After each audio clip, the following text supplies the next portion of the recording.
And while we all love this place and want to show it off, it's also important to talk about those blemishes. And in Portland, one of the biggest issues is our skyrocketing shooting and homicides.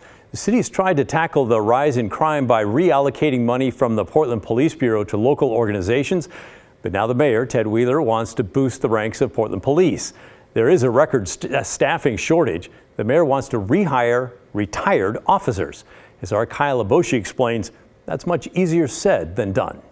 Despite a lack of interest, Portland's mayor hasn't given up on a program to hire retired police officers. At a press conference Thursday, Mayor Wheeler said the city is looking at several ways to attract new officers. Am I frustrated? No. It was one of many strategies that we're pursuing, and at this point, it hasn't worked the way we would have hoped. But that's not the only game in town. There's other strategies that we'll continue to fight to support.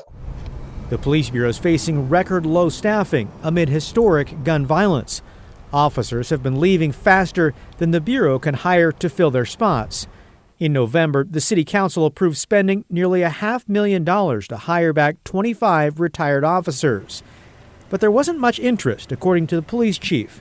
Of the 81 retired officers contacted, only a couple considered coming back.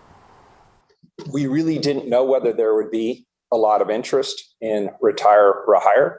The early indications are that there is not interest. The police bureau anticipates another large wave of retirements this summer. Nearly 80 officers are eligible to retire.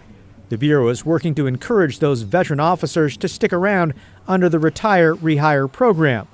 So what happens if the money for the program isn't used? The police chief explained. If we don't use that money, I think what will happen is we will return it to the city. The police chief admits, like the rest of the labor market, it's tough to find qualified workers. And Portland is competing against other police agencies to recruit. Although just this week, 2 new officers were sworn in. Kyle Aboshi, KGW News.